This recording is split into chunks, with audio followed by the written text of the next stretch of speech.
Cine Recap PH. Maligayang pagbabalik sa Cine Recap PH.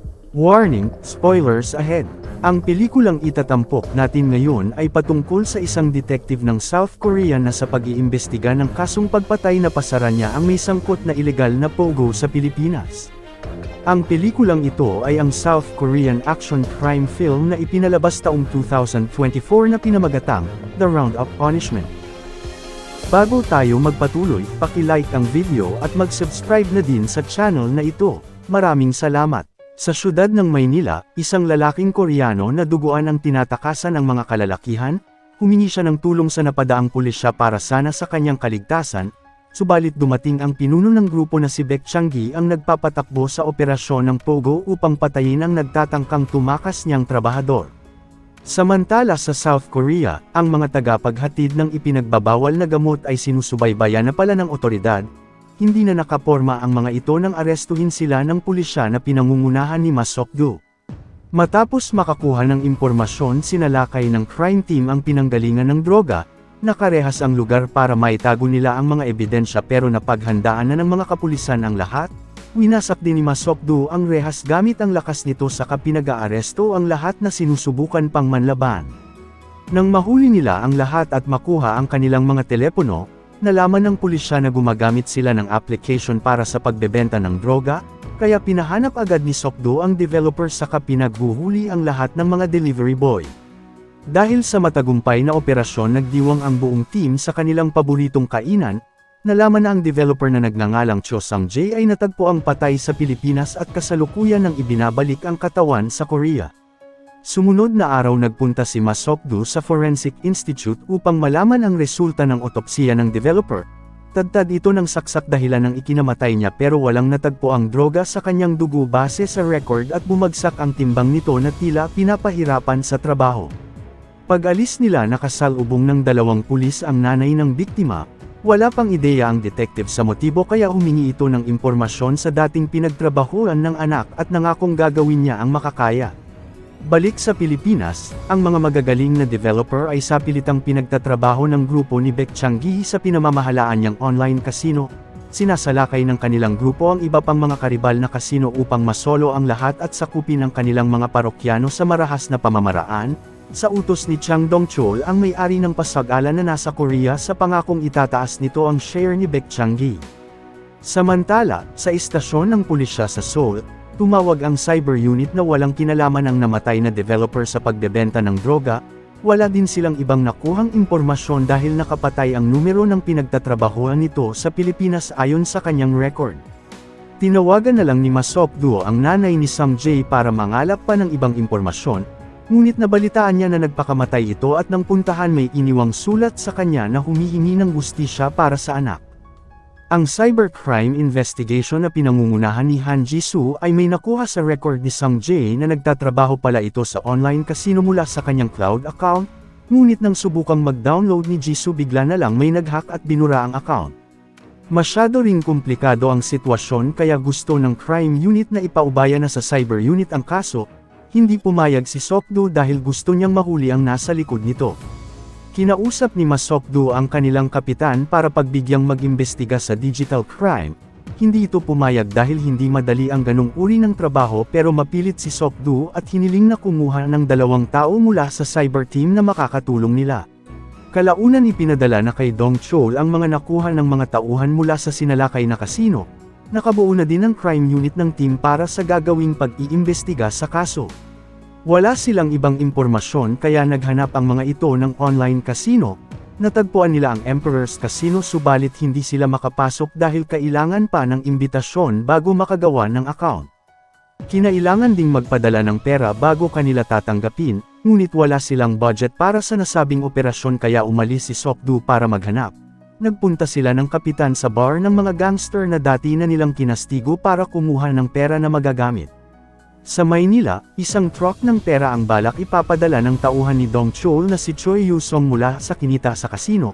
Dumating doon si Baek Chang-gi upang pigilan ito at tinawagan si Dong-chol para makipagsundo dahil hindi pa din itinataas ang kanyang shares, pero gagawin lang daw ito ni Dong-chol kung ipapadala sa kanya ang pera kaya nagdesisyon na itong uuwi ng Korea. Ang Crime Investigation Team wala pa ding nakuhang bagong impormasyon, tinawagan ni Sokdo ang taong nagpapatakbo ng bar para maghanap ng taong may alam sa online casino. Ang negosyante na si Chang Yi-soo na madalas noon puro ilegal na dati ng kilala ni Sokdo ay pinuntahan ito matapos mapag-alamang dati rin itong nagpapatakbo ng casino. Walang nagawa ang negosyante sa detective na madalas siyang isinasama sa kanilang operasyon ng sapilitan.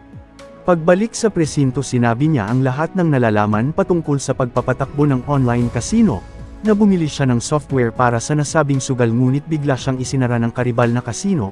Ipinakita sa kanya ang Emperor's Casino kung saan ito ang nagpa-shutdown sa kanya na nagmumonopolyo ng mga laro. Upang makapasok kailangan nila ng agent na nag-iimbita at makikita lang sa isang kilalang casino.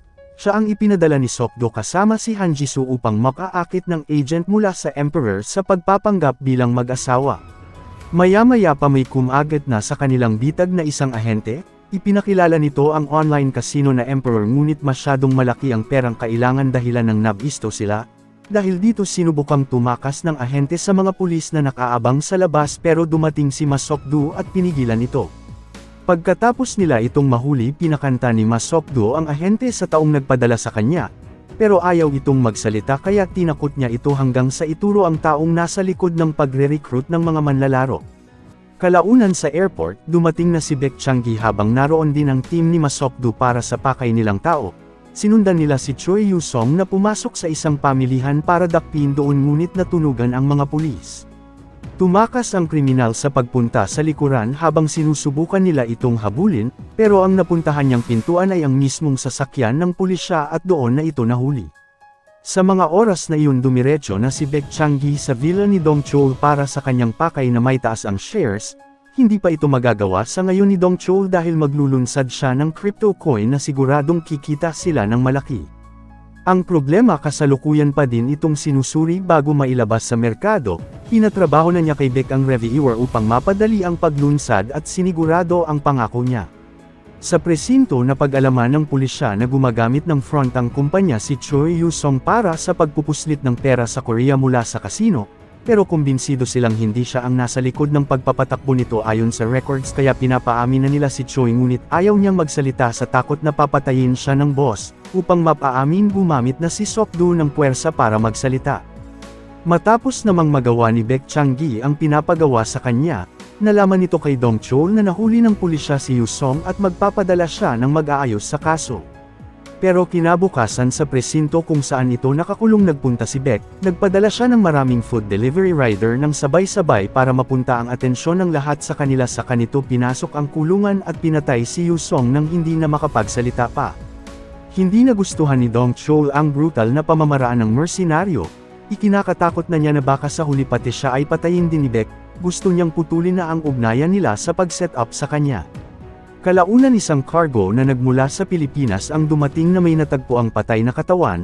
Sa pag-iimbestiga ng pulisya may pagkahalintulad ito sa pinatay na si Cho Sung-jae na hinihinala nilang isang tao lang ang gumawa. Nabalitaan din ni Baek sa news na nalantad ang pinatay niyang tao na magdidiin sa kanya. Tinawagan nito si Dong Chol upang alamin kung paano lumabas sa balita pero nagdahilan siyang abala sa negosyo. Nang gabi ding iyon, nilaunch na ni Dong Chol ang crypto coin na matagal na niyang inaasam-asam. Nagpunta doon sila Sokdo upang makausap ito dahil siya pala ang may gawa ng software program na nasa listahan ng natagpoang patay bilang kilala ito sa tawag na IT genius. Nang paakyat na sila nakasabay ng pulisya ang grupo ni Baek na balak din sanang puntahan si Dong Chol. Ngunit naghinala si Sokdo sa kinikilos ng mga ito kaya hindi na sila tumuloy sa pakay at sinundan sila. Naghiwalay ang dalawang detective para alamin ang kanilang motibo, ngunit napalaban ang dalawa matapos silang atakihin ng mga kriminal. Nang hostage pa si Baek ng tagalinis ng banyo at sinugitan upang makatakas kaya hindi na rin nagawang masundan ni Sokdo. Pero ang isa sa kasamahan niya nahuli ng pulisya, ayaw itong magsalita dahilan ng gumamit na ng dahas si Sokdo laban sa kriminal. Napag-alaman na din nila na may ugnayan ang lahat ng pagpatay mula sa grupo ni Baek Chang-gi. Kumpiyansa ang detective na makikipagkita sana ito kay Jang Dong Chol na hinihinala nilang ang mastermind sa likod ng online casino ngunit wala silang ebidensya.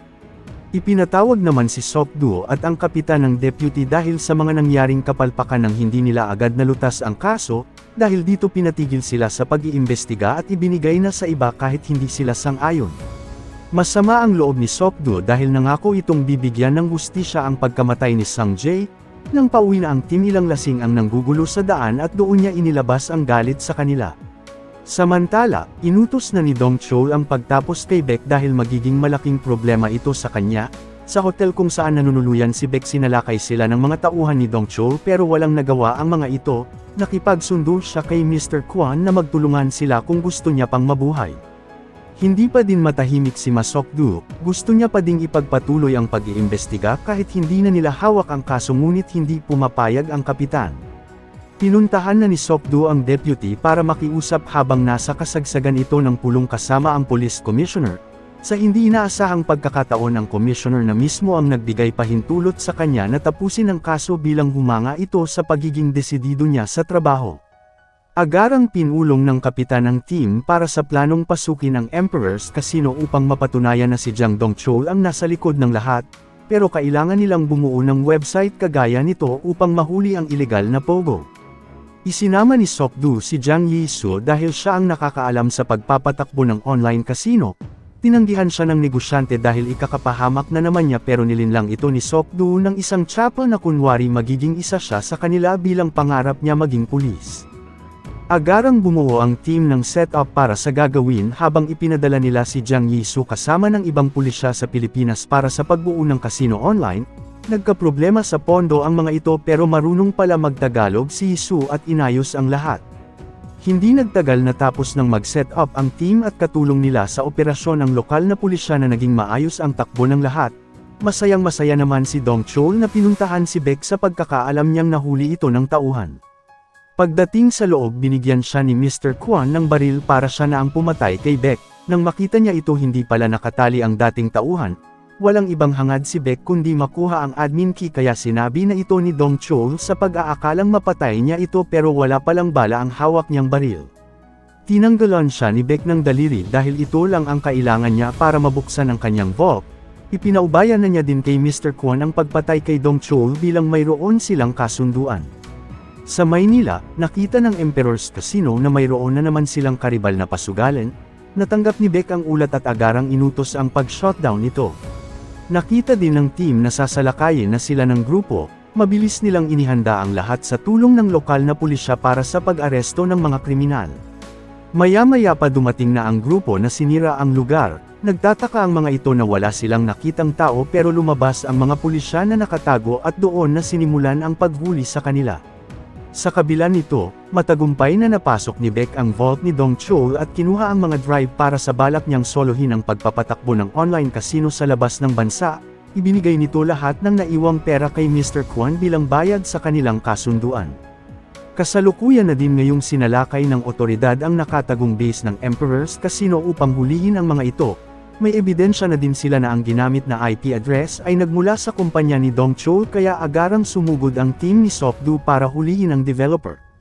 Sinubukan pang manlaban ng grupo ni Mr. Kwon pero talagang brutal din si Sok-do.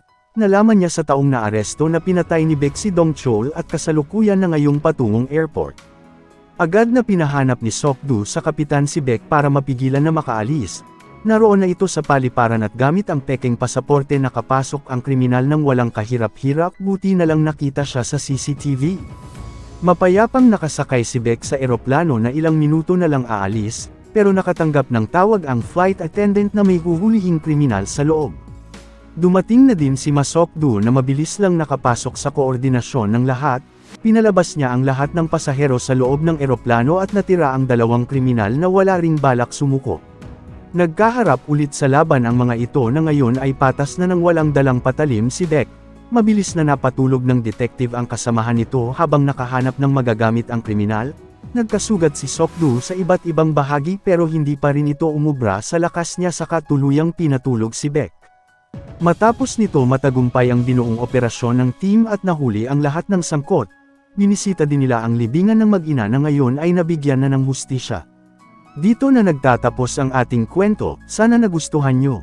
I-like ang video at mag-subscribe na din sa channel na ito.